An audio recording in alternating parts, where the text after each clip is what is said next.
Hola a todos y todas, bienvenidos a una nueva ayudantía de análisis de procesos químicos. En esta oportunidad vamos a realizar un certamen que se hizo el año 2017 en el primer semestre. Bueno, aquí está el enunciado del certamen. Lo voy a leer un poco para que podamos interiorizarnos en el ejercicio. Dice, el diagrama de la figura 1 corresponde a un reactor para la producción de N-butilacetato a partir de ácido acético y butano. El N-butilacetato tiene diversos usos, entre los que se encuentran saborizar artificialmente alimentos y ser un aditivo que mejora las propiedades de flujo del biodiesel. La reacción en fase líquida para la producción del N-butilacetato se representa en la ecuación. Aquí tenemos la ecuación 1, que tiene ácido acético, N-butanol, una reacción que es reversible, tiene dos constantes cinéticas, una directa y una inversa, y produce N-butilacetato y agua. A partir de ahora, todos estos componentes van a ser considerados con las letras A, B, C y D, para no estar anotando toda la fórmula química, que es bastante larga, en el enunciado. Entonces, ¿qué más tenemos de este ejercicio? La reacción de producción de C a partir de A y B es catalizada en fase homogénea utilizando Amberlitz, el cual es un catalizador que se encuentra inmovilizado dentro del reactor. Diversos estudios han determinado que las cinéticas de reacción pueden describirse utilizando un enfoque pseudo-homogéneo, de tal forma de hacerlas depender de la concentración de los respectivos reactantes en el seno del líquido. Y aquí salen las ecuaciones de la velocidad de reacción, que R1 es la velocidad de reacción directa y R2 es la velocidad de reacción reversa, y cada una está eh, hecha, estas ecuaciones están hechas en base, por supuesto que ambas son elementales. Bueno, aquí CA, CB, C y CD son las concentraciones molares de los compuestos.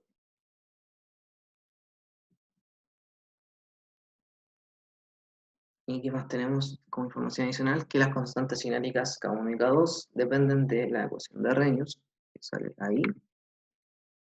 Y aquí tenemos que actualmente se pretende construir una planta piloto que permita producir C a partir de una mezcla equimolar de A y B. Es importante recordar esto, que son mezclas equimolares.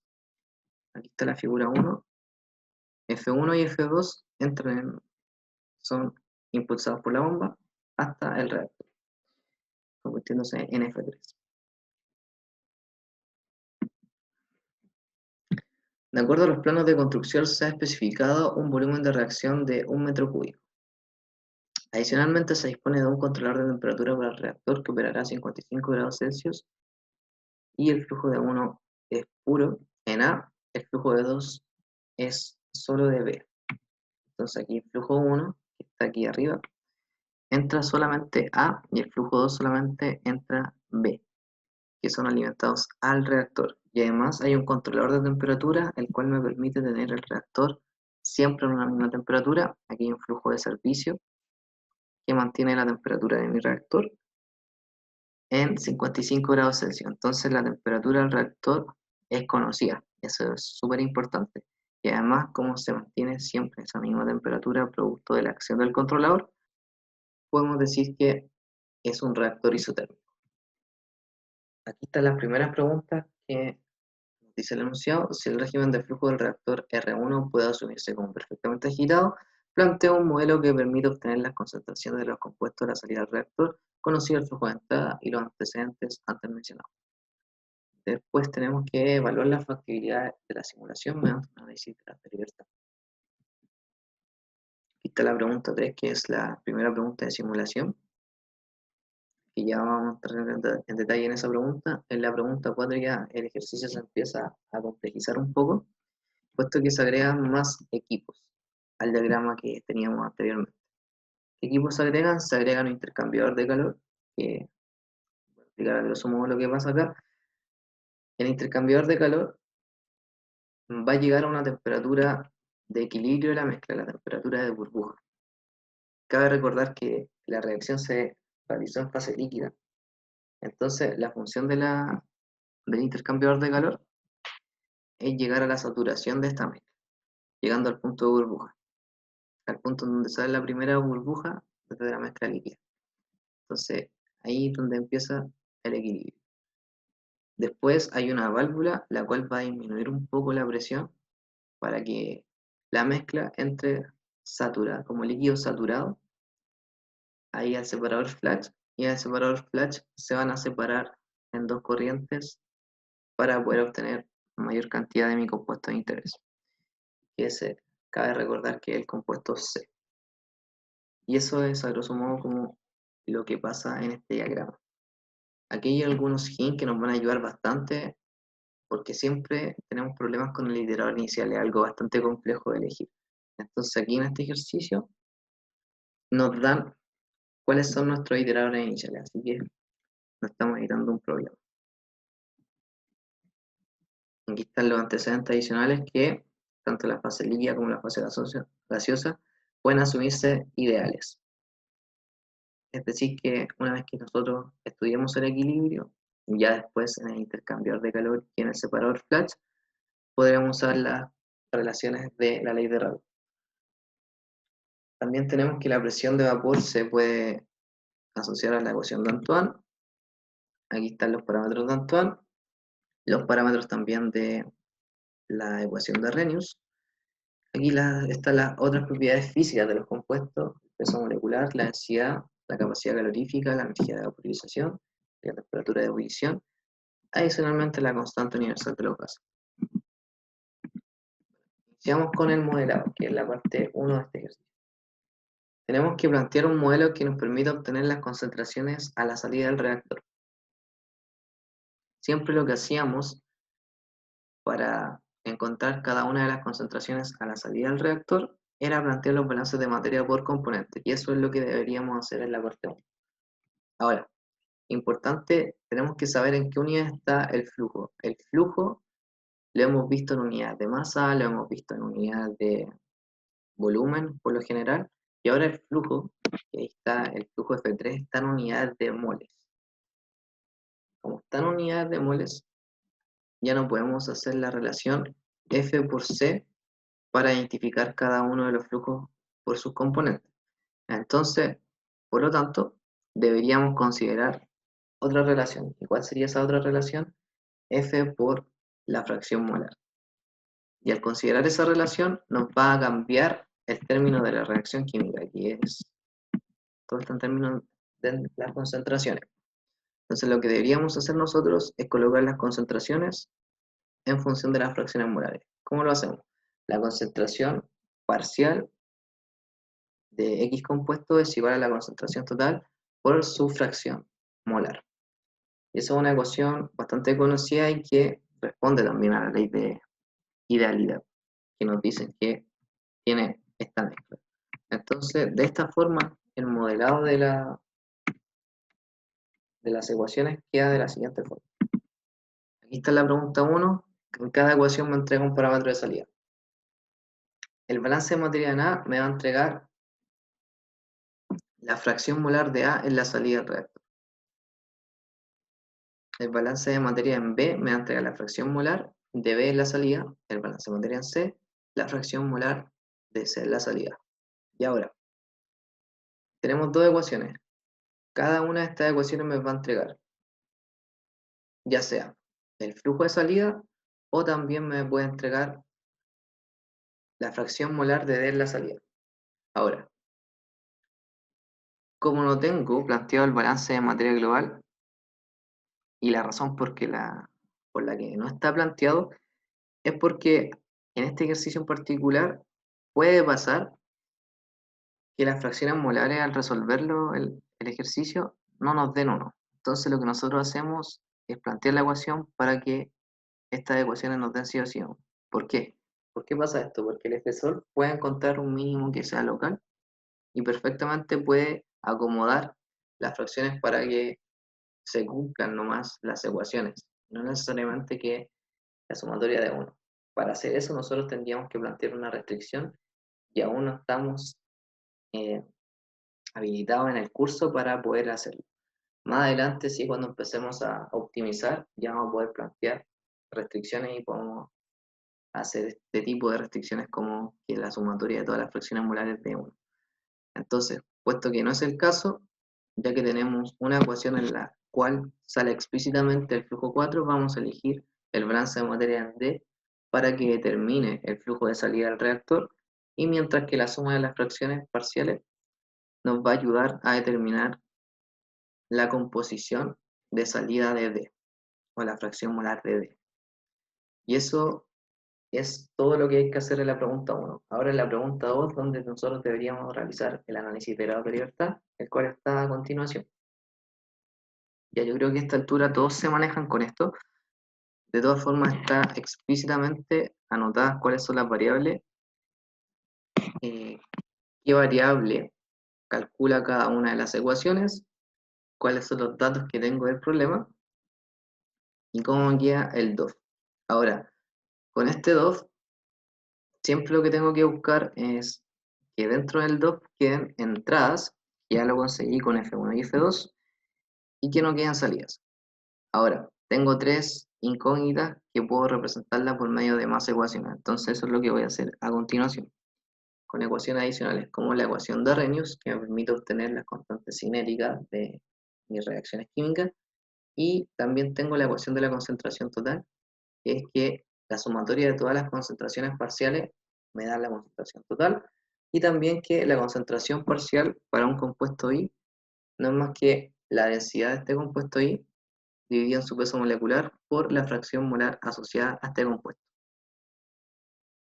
La última ecuación se puede sacar realizando un análisis dimensional, puesto que la densidad está en kilogramos dividido en metro cúbico, el peso molecular está en kilomol dividido en kilogramos, y de esta forma queda kilomol dividido en metro cúbico con esa división, y por último, para que quede kilomol del compuesto I, lo debo multiplicar por la fracción parcial del compuesto, y de esa forma obtengo kilomol dividido en metro cúbico, que son las unidades de la concentración. Siempre es bueno acordarse de las dimensiones de las cantidades para poder sacar alguna ecuación como esta. Bueno, aquí finalmente realizamos el análisis de grado de libertad acordándonos del valor del DOF anterior, y obtenemos que nuestro DOF es 15, donde tenemos las siguientes variables: F1 y F2, que son entradas, K01, K02, EA1, EA2, R, los valores de la densidad y los valores de los pesos moleculares. Todos esos valores son parámetros que nosotros podemos conocer, estamos en condiciones de conocerlos. Entonces, si nosotros los conociésemos exactamente el valor, podríamos simular el ejercicio. Y efectivamente los conocemos, puesto que está todo tabulado en este ejercicio. Entonces, con esto, nosotros decimos que si conocemos todos los valores que están ahí, que son valores que están tabulados por lo general, nosotros podemos simular, ya que tenemos también dos entradas que podemos conocer también. Entonces pasamos a la parte de la simulación.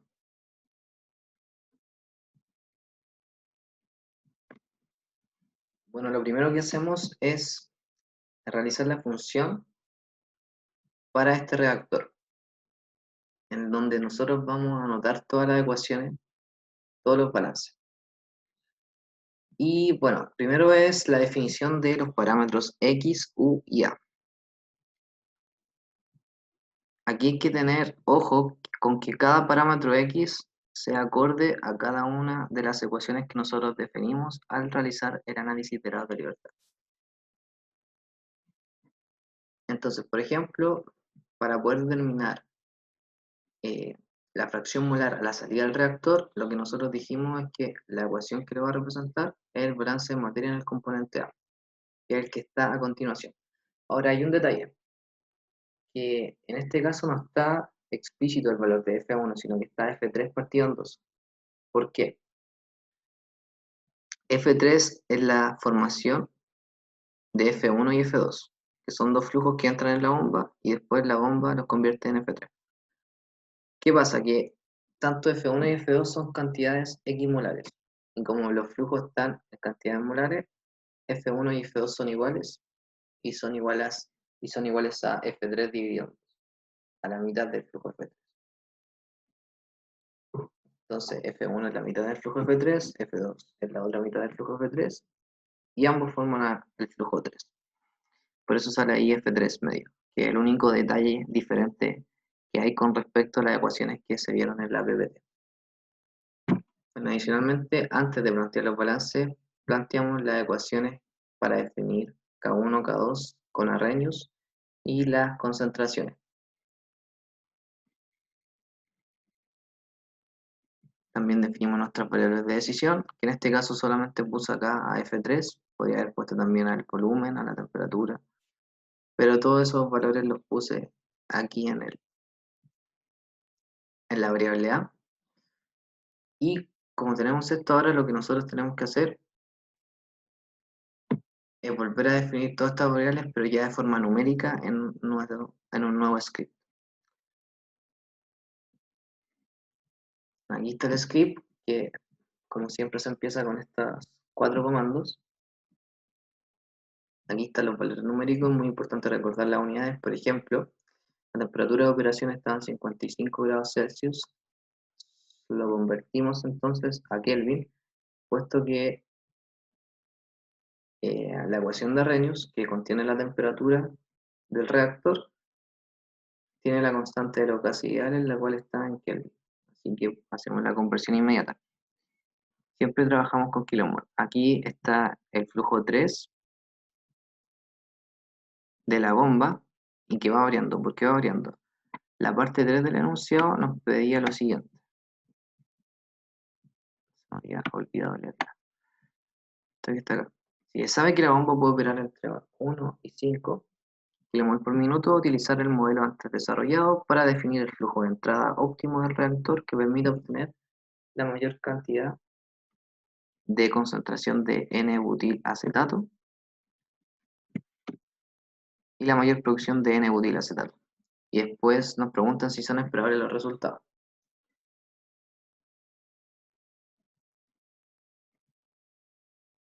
Entonces, ya tenemos el F3, que es el flujo que deberíamos variar para poder encontrar un óptimo de concentración y un óptimo de producción de C, que es nuestro compuesto de interés. Están anotadas las constantes para resolver la ecuación de Arrhenius, la energía de activación, la constante K, los pesos moleculares de cada uno de los elementos y las densidades, adicionalmente con el valor de R. Entonces ahí está definido nuestro vector de A, o aquí denominado en el script como vector alfa, que tiene los componentes en el mismo orden en el que está anotado el vector A. Aquí viene la definición del primer iterador inicial, que es el que nos dan como hint en el enunciado.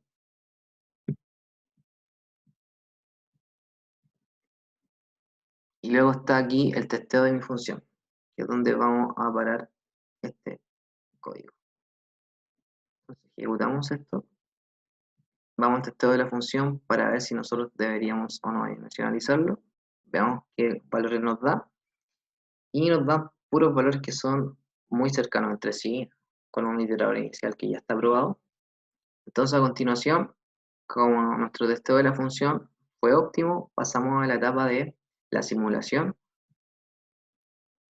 Lo que vamos a hacer en la etapa de simulación es recordar que tenemos que darnos distintos valores de flujo de entrada para nosotros poder obtener cuánta cantidad de producción de C estoy obteniendo y qué concentración estoy obteniendo.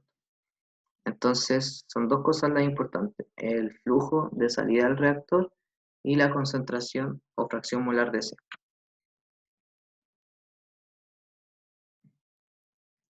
Aquí definimos una matriz de solución que me va a albergar todos los valores de nuestra simulación.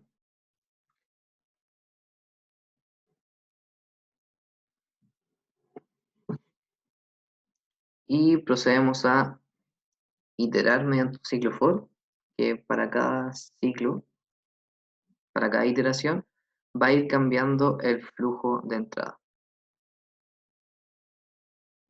Entonces aquí está el FSOL, que es nuestra simulación, el nombre del reactor, recordar la nomenclatura que utiliza el FSOL, y ya yo creo que están bastante familiarizados con ella.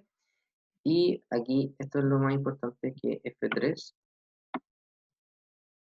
tiene que depender de la iteración en la cual vayamos, para así recorrer este vector de flujo.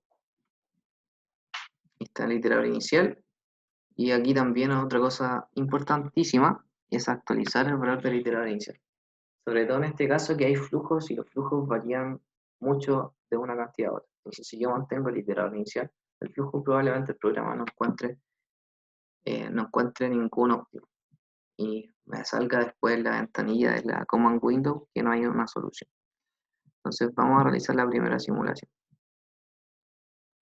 y veamos qué valor, veamos si está corriendo o no el ejercicio.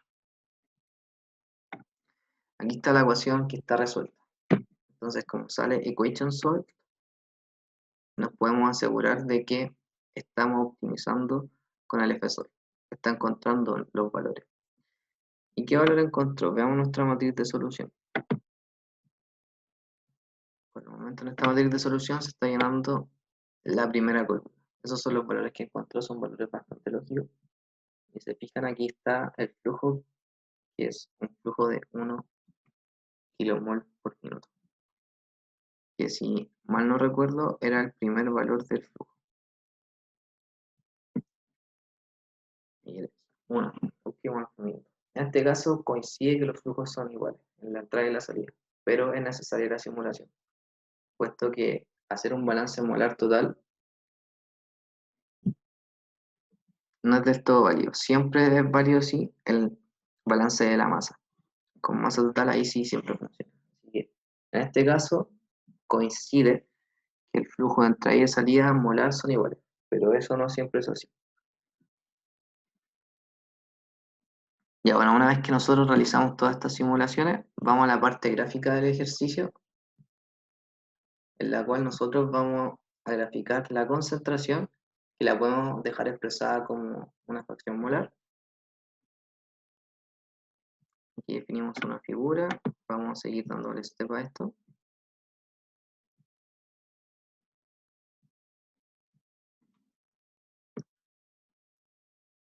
Está el título del gráfico y el título del gráfico. Este es el primer gráfico que nosotros tenemos, que es la composición de C en función del flujo de alimentación. Nos pedían explícitamente la concentración, pero podemos poner nosotros la composición, que es la fracción molar. ¿Por qué razón? Porque la concentración de C es equivalente a la concentración total por la composición. Entonces, una constante por la composición. Y eso quiere decir que la curva va a ser la misma. Si nosotros pusiésemos la concentración total, tendríamos exactamente la misma curva. Y lo importante es encontrar un óptimo. Entonces, encontraríamos el mismo valor óptimo. En este caso, para la composición o concentración en C versus el flujo de alimentación, obtenemos que lo máximo es en el valor mínimo de flujo de alimentación. Entonces, la composición máxima se obtiene para un flujo de 1 kilomol por minuto. Eso es lo que nosotros obtenemos. Y después, si nosotros seguimos realizando el otro gráfico que nos pide, que es el flujo de C, la producción de C, que eso sería multiplicar el flujo de salida por la composición de C, es esto que está acá. Y en este caso obtenemos lo contrario, obtenemos que el óptimo es el flujo de alimentación máximo, 5 kilomol por minuto. Y eso es lo que está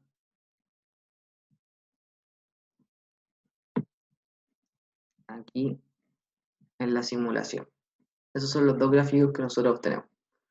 Ahora bien, nos falta una parte.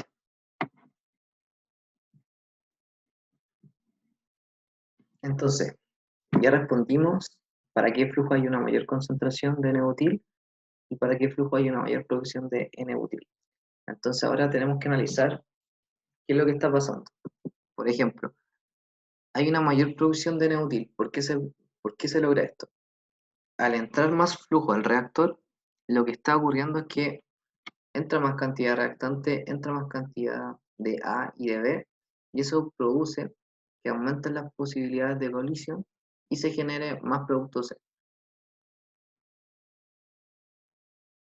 Por eso se genera mayor producción de C.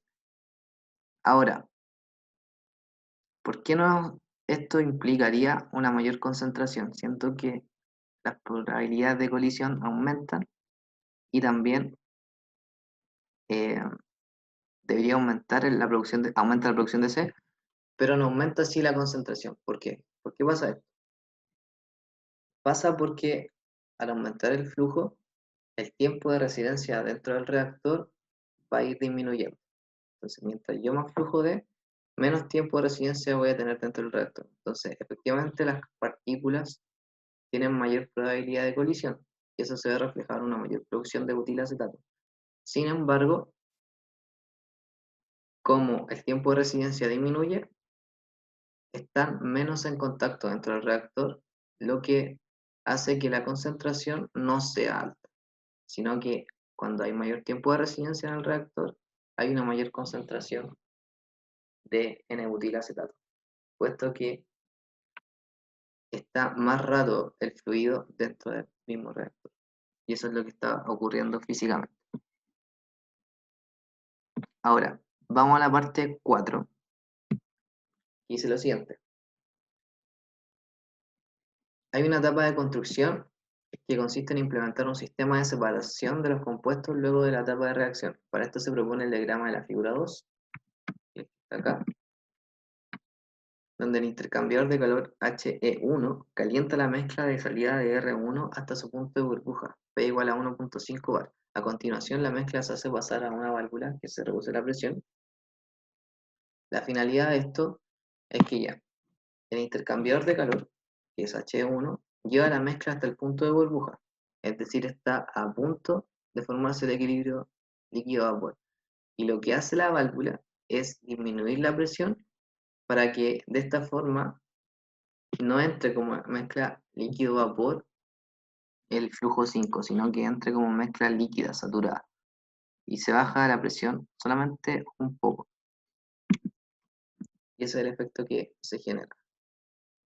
Ingresa un separador flash C1, donde la presión es 1.45 bar, que está completamente aislado de la transferencia de calor, es decir, que es un separador flash adiabático.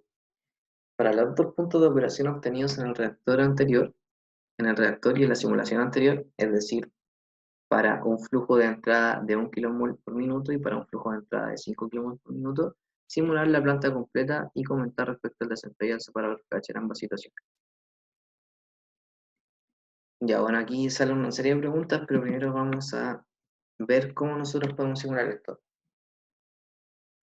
A grandes rasgos, lo que deberíamos hacer es resolver un equipo y después resolver otro. Esta forma de resolución tiene un nombre, se llama forma de resolución secuencial. Creo que la han visto en el curso. Es súper importante porque después vuelve a aparecer de nuevo cuando veamos la optimización. Entonces, resolvemos un equipo y el resultado de la resolución de ese equipo va a ser la entrada para poder resolver otro equipo.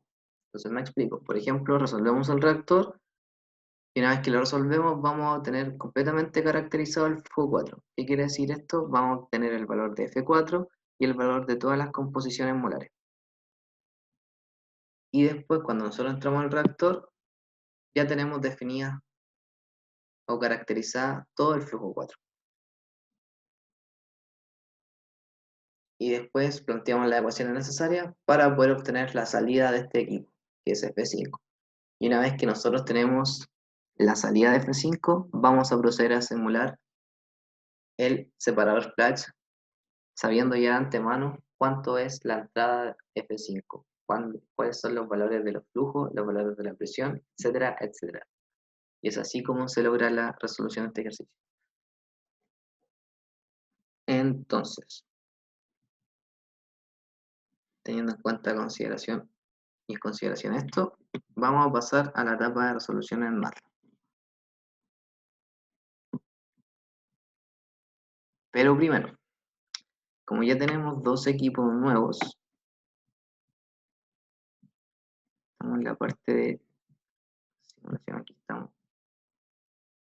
Vamos, en la parte anterior ya caracterizamos completamente el flujo 4.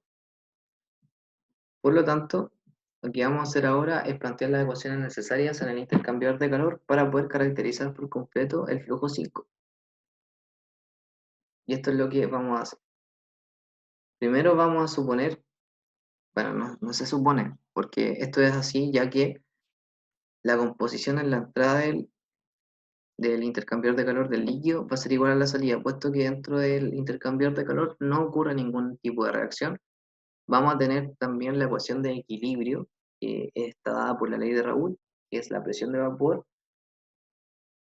que está evaluada en la temperatura de salida de este intercambiador de calor por la composición, es igual a la presión total por la composición de un determinado elemento en esta salida. El punto de burbuja, la ecuación del punto de burbuja. ¿Cuál es la ecuación en el punto de burbuja? Que es la sumatoria de todos los componentes gaseosos de esa pequeña burbuja, que quiere decir la sumatoria de todos estos componentes da 1. La primera burbuja que escapa del estado líquido va a tener una composición de mi mezcla, y esa sumatoria de la composición va a ser igual a 1. Esa es una ecuación característica del punto de burbuja. Si estaríamos al revés, en el punto de rocío, cuando tenemos solamente gas, la ecuación característica del punto de rocío es la sumatoria de X de esa primera gota que cae, tiene que ser igual a 1. Esas son las características de cada uno de los puntos en el equilibrio. Y también vamos a tener un balance de materia global, donde básicamente decimos que el flujo de S es igual a F4, debido a que no hay reacción química. Ahí nosotros podemos asegurar eso. Mientras que cuando hay una reacción química no podemos estar 100% seguros de que nuestra entrada en base molar es igual a nuestra salida. Y también está la ecuación de Antoine, y por lo mismo analizamos nuestro grado de libertad, y ahí está el análisis desglosado. Y llegamos a que con todas las ecuaciones que planteamos acá, que son 1, 2, 3, 4, 5 en total, podemos resolver el sistema. Cabe recordar que cada una de las ecuaciones, por ejemplo, en las fracciones molares, tenemos 4 ecuaciones. ¿Por qué? Porque tenemos para el compuesto A, B, C y D. Y así también en el equilibrio, y en el punto de burbuja solamente tenemos una ecuación porque es la sumatoria de todas las fracciones. Y la ecuación de Orton también tenemos 4 ecuaciones en total. Eso, todos sumados, suman 14 ecuaciones. Y después tenemos la simulación de separador flecha. Entonces, vamos a ver cómo queda esto reflejado en MATLAB para el cálculo de la temperatura de burbuja. Bueno, para hacer la parte 4 de este enunciado, de este certamen, yo hice otro script para llamar a las funciones, para que esté todo más ordenado. Bueno, entonces la temperatura de la burbuja, o la temperatura de burbuja, aquí planteamos las ecuaciones necesarias para poder resolver el intercambiador de calor. La función la denominé temperatura burbuja. Aquí están las variables, que serían la composición I, que es la composición de la burbuja, que ahí tenemos 4 variables. ¿Cómo sé que eran esas nuestras variables? Me puedo apoyar en las ecuaciones que yo planteé y también en el hint que me entrega el enunciado, el cual me dice cuáles son los iteradores iniciales que yo debo ocupar. Y en base a eso, yo trabajo con las ecuaciones que me permiten encontrar las composiciones de la burbuja, que sería esta ecuación que está acá. Ahí está el iterador inicial con las 4 composiciones. Y adicionalmente está la temperatura. Entonces, en total debería plantear al menos 5 ecuaciones para poder resolver la temperatura de burbuja. Por ejemplo, aquí en el separador flash debería plantear 1, 2, 3, 4, 5, 6, 7, 8, 9, 10, 11 ecuaciones en total para poder eh, entregarle como dato este iterador inicial que tiene 11 componentes. Entonces el hint es bastante útil porque nos ayuda también a ver cuántas ecuaciones deberíamos plantear. Generalmente en el separador flash falta una ecuación, entonces hay que recordar siempre anotarlas todas. Y esto igual nos ayuda un poco. Bueno, entonces vayamos a la parte del MATLAB. Primero, como siempre, definimos nuestros parámetros de entrada en nuestra función. Aquí está definido como variable de decisión o parámetro U la entrada de mi sistema, que son todos los flujos, todas las composiciones del flujo 4. Previamente plantear nuestras ecuaciones de equilibrio y el punto de burbuja, definimos la ecuación de Antoine. Aquí están nuestras ecuaciones de equilibrio, que sería la composición gaseosa por la presión total menos la composición en fase líquida de la salida también por la presión de vapor. Aquí en este caso lo anoté directamente como X4, ya que XA4 es igual a XA5. Entonces por eso no están anotados como en términos del flujo de salida, porque ya en este momento yo asumo que ambas son iguales. Esto lo hice simplemente para evitar alguna ecuación extra. Y aquí está, cada una ecuación del equilibrio determina a la componente gaseosa, que sería IA5, IA5 y C5, y aquí ocurre el mismo problema que teníamos antes con el flujo de salida 4 en el reactor, que yo elijo que la ecuación del punto de burbuja sea para determinar a I de 5, mientras que la ecuación del equilibrio que me quedaba remanente sirve para calcular la temperatura. Y de esta forma confecciono la función de la temperatura de burbuja. Lo estoy haciendo de esta forma porque igual el ejercicio es un poco largo, así que hay que tener paciencia para realizarlo. Si lo hacía el paso a paso me iba a demorar mucho más, así que lo siento. Igual cualquier duda me dicen. Ahora vamos a ver el script. El script está por acá. Ahí están los comandos de siempre. Y aquí definimos todos los parámetros necesarios para yo poder simular en el reactor en primera instancia. Y ahora lo que yo hice fue definir dos flujos, el flujo inicial, que sería el flujo mínimo, y el flujo máximo, porque ambos flujos son los que me pedían el enunciado que yo simulara, que sería flujo de 1 kmol por minuto y flujo de 5 kmol por minuto. Aquí definimos el alfa para el reactor y hacemos la simulación del reactor para estos dos valores. Y una vez que tenemos la simulación del reactor, es decir, que tenemos toda la salida de este reactor, todo el flujo 4 y sus composiciones, vamos a simular la temperatura de burbuja. Aquí están todos los parámetros que me permiten hacer esto, que son todos los de Antoine. Y si se fijan, yo siempre definí todo con un subíndice de burbuja para ser más ordenado y que no me equivocara y poder reemplazar alguna otra variable. Entonces, aquí está el alfa de burbuja, el x0 de burbuja, que es un x0 que me entrega el enunciado como pista. Y aquí voy a parar un poco porque está el u0 de burbuja. El U0 de burbuja, si nosotros vamos a nuestra temperatura de burbuja, que está acá, es XA4, XP4, XC4 y XT4. Y anteriormente, la matriz solución que nosotros habíamos planteado, en el cuarto elemento tenía el flujo. Entonces no podemos llegar y reemplazar con eso. Y por esa razón, construyo la matriz. Por ejemplo, aquí, la matriz solución desde el 1 hasta el 3, que me entrega la composición de XA, de XB y XC en el flujo de salida, lo voy a anotar primero, en este U0 de burbuja. Y después va a entrar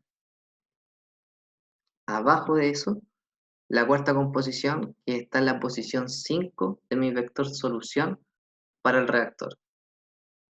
Eso es súper importante porque si hubiese colocado la matriz solución del reactor, de los elementos del 1 hasta el 4, hubiese generado un integrador inicial que se asemejara a un flujo, que quiere decir que es 1 o 5. Y eso hubiese perjudicado a la realización del efecto. Entonces de esa forma se construye este U.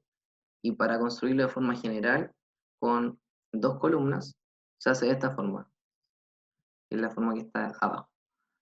Por ejemplo, si yo corro este código, aquí la burbuja va a tener solamente una columna. Y están las 4 composiciones. Y este U burbuja a secas va a tener 2 columnas. En cada una va a tener la composición para el flujo mínimo de entrada y en la otra columna va a tener la composición para el flujo máximo de entrada. ¿Y cómo se confecciona esta matriz? Aquí yo le digo que ponga todos los elementos de 1 hasta el 3 de todas las columnas, de ambas columnas, y abajo ponga el elemento 5 de ambas columnas. Ese punto y coma, recordar que separa la matriz para anotar las cosas hacia abajo. Si no hubiese puesto el punto y coma, la nota hacia el lado. Entonces, lo primero que hago ahora es testear la función. Siempre se testea la función para ver si nosotros tenemos que adimensionalizar o no. ¿Cuándo tenemos que adimensionalizar? Siempre es un caso como muy favorable para dimensionalizar cuando hay un balance de energía. Si hay un balance de energía y les da un FTS que no corresponde a un balance de energía, porque siempre hay diferencias de orden de magnitud, entonces comienzan a sospechar de que algo tienen mal, porque siempre los balances de energía, la mayoría de las veces, se tienen que adimensionalizar.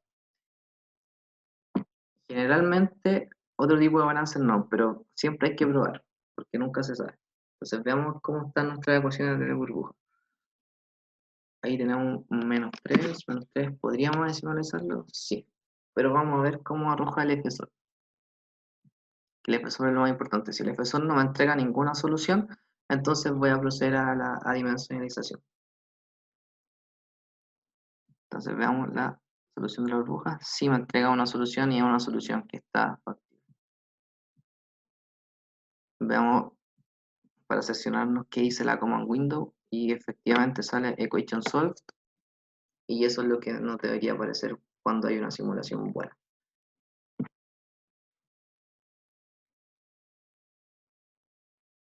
Y eso es todo. Y después lo que nos queda sería simular el separador flash. Entonces ya tenemos la parte de la simulación para el intercambiador de calor y para el reactor. Y nos queda solamente un equipo y terminamos con este certamen.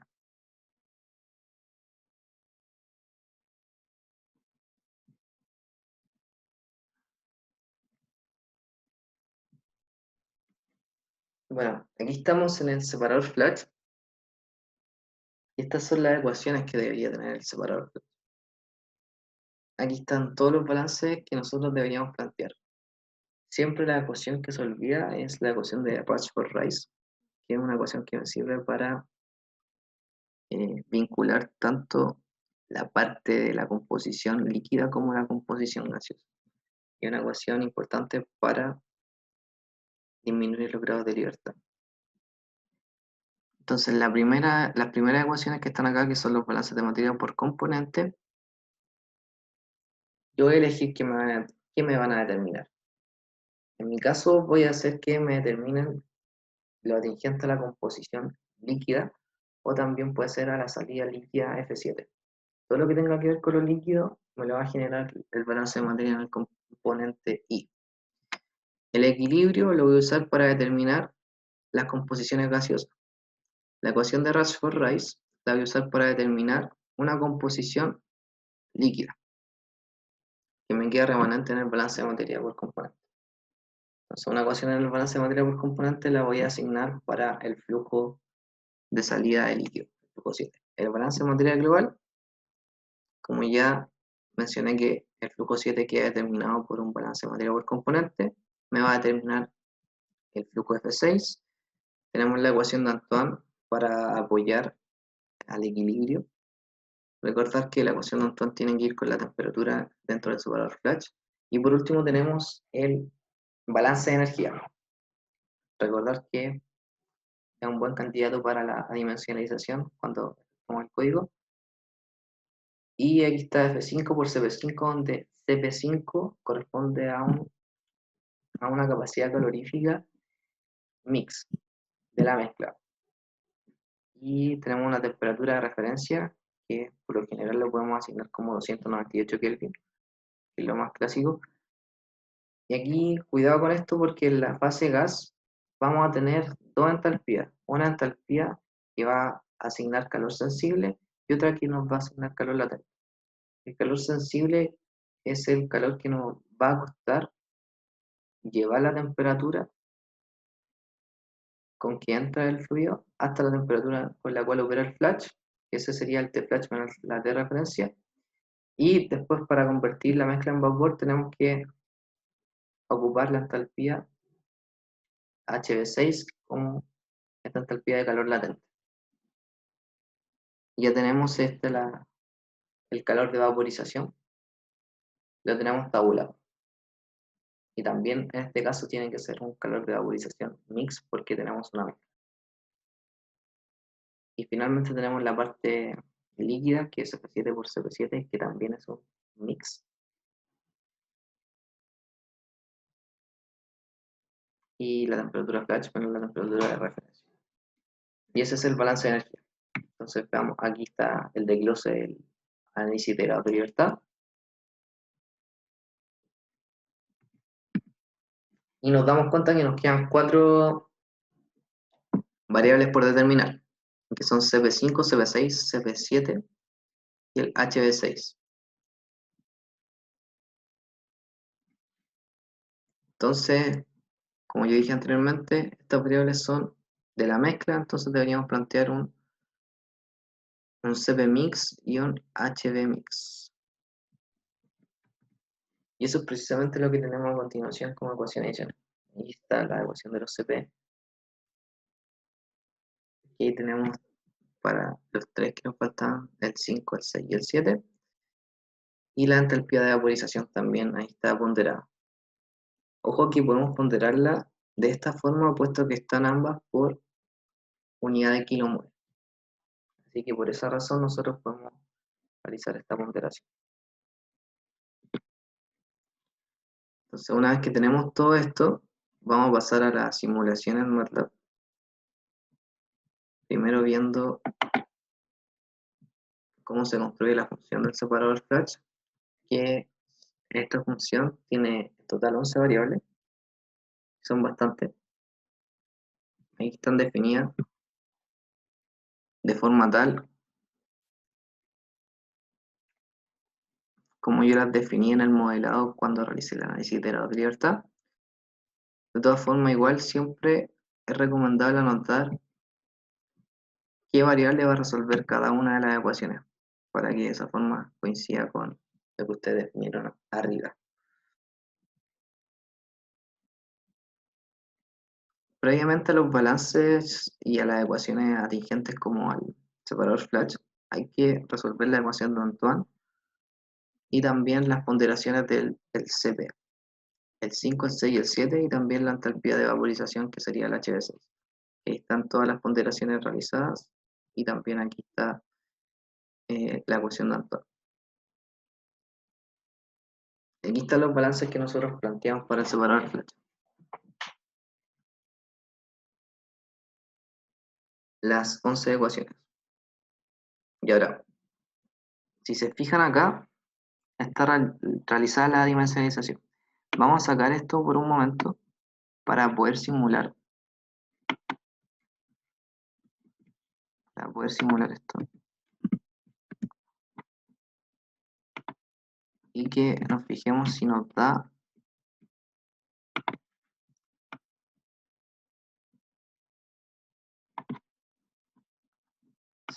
o no un número de magnitud muy grande en comparación con las demás ecuaciones.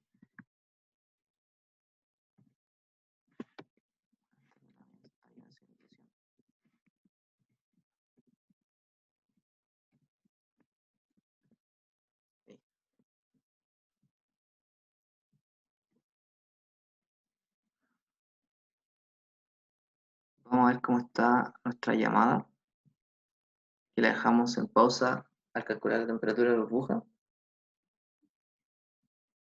Aquí están los parámetros que me faltaban para poder resolver el separador flash, tales como cada una de las capacidades caloríficas y las entalpías de vaporización. Aquí está el iterador inicial que nos entregaba el problema, el enunciado. Y vamos a testear la función. Ya, también, ojo también con el U,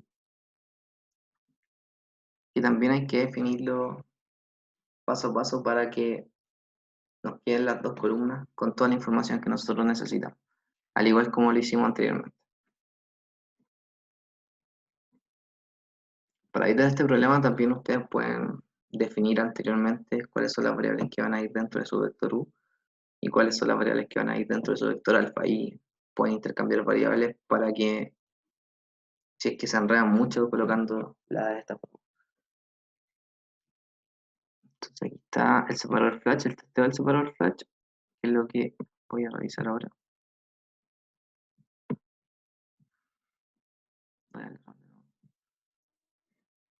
Ahí está el testeo del flash. Veamos cuántas son las magnitudes de esto. Si se fijan, dan muy chicos los valores, a excepción de la columna 11. Y está todo por 1 exponente a la 3. Hay una diferencia de 1 exponente a la 3. De hecho, hay valores que no se ven. Entonces, sí es necesario dimensionalizar, puesto que todas las demás ecuaciones están prácticamente en la misma posición. Y eso es lo que vamos a hacer.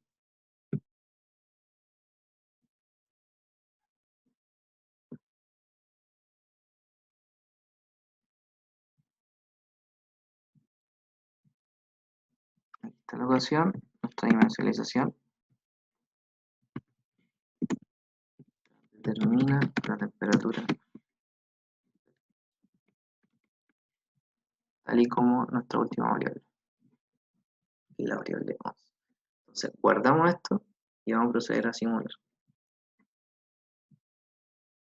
Entonces, vamos a ver qué nos entrega el f-test.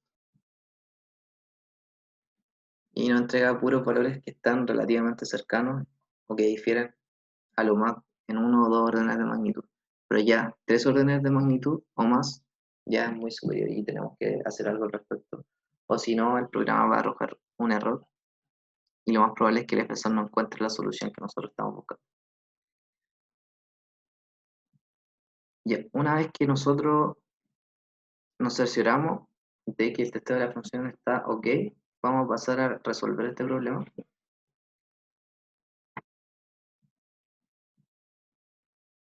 Aquí lo que pasa es que nosotros ocupamos el iterador inicial para cada uno de los casos, ya sea el caso del flujo mínimo, el caso del flujo máximo. Entonces, por eso está dentro del iterador inicial del ciclo for, porque lo que estoy haciendo yo es calcular siempre para cada uno de los valores que yo tengo de los flujos. ¿De qué otra forma se puede hacer esto? Bueno, simplemente en vez de hacer con ciclos for a cada rato, podrían poner solamente un valor de f3 y calcular todo para un valor de f3, y podrían realizar otro script, copiar y pegar y poner el otro valor de el f3. O, más simple aún, colocan un valor de f3 ahí, que sería por ejemplo un 1, lo simulan todo, guardan los resultados y después colocan el valor de 5 y después simulan todo de nuevo dentro del mismo script. Y eso también es súper válido. En este caso lo que yo hice fue tener los dos valores en el mismo script mediante la adición de en cada resolución, poner un ciclo for para poder resolverlo para el flujo de 1 y de 5 kmol por minuto. Bueno, y así termina esta simulación. Ahí está el análisis de la de libertad final. Y estos son los resultados que nosotros obtuvimos. Para una máxima concentración de producto en la salida del reactor, obtenemos una concentración de 0.1579 en el vapor saturado, 0.2229 en el líquido, y esto era de 1 kmol por minuto. Obtenemos mayor cantidad de líquido y sin embargo la concentración igual es la tercera más baja. Veamos qué ocurre en el caso de la máxima producción de producto en el reactor, y esto es en el máximo valor de F3, de 5. En este caso, en el flujo 6, que es el vapor saturado, obtenemos más. Anteriormente habíamos obtenido más de líquido. Ahora obtenemos mucho más de vapor saturado, casi 3 veces más. Y obtenemos concentraciones muy altas para los dos primeros compuestos A y B y concentración baja. De hecho, la concentración más baja es la salida de F6 para el compuesto C. Y que es nuestro compuesto de interés, o sea, no estudiamos casi nada. Y eso no se condice tampoco con que yo obtener más concentrado en la fase líquida, sino que también obtengo una poca concentración de mi producto. Sin embargo, esta es la mayor producción. Pero como vimos anteriormente, como lo justificamos con el tiempo de residencia, a pesar de que hay mucha interacción entre las moléculas, hay una menor cantidad de tiempo de residencia, lo que afecta considerablemente a mi concentración. Y eso es todo. Veamos qué preguntas nos quedan, porque estos son los resultados. Las preguntas que nos quedan son las siguientes. Espero ver la diferencia en las concentraciones de C a la salida del flash para ambos casos. ¿Considera un separador flash es una alternativa viable para este proceso tomando en cuenta que la volatilidad de los compuestos en estudio? ¿Por qué? Vamos a ver un poco la volatilidad que está tabulado por ahí. Efectivamente, la volatilidad es súper parecida entre sí. Y el compuesto menos volátil, el compuesto que más se demora en llegar al estado gaseoso es el compuesto C, que es nuestro compuesto de interés. Entonces, por lo tanto, está bien pensado el separador flash, puesto que si yo evaporo, yo elevo la temperatura en el separador flash a una temperatura menor a 399 grados, que dicho sea de paso, es la temperatura que llegamos casi en los dos casos. En el separador flash, ¿dónde están los resultados? Llegamos a una temperatura de 399,75 para el primer caso y de ahí superamos la temperatura en 400. Entonces ahí ya estábamos empezando a evaporar al compuesto de interés. Estamos siempre en el umbral y superior al umbral en el separador flash.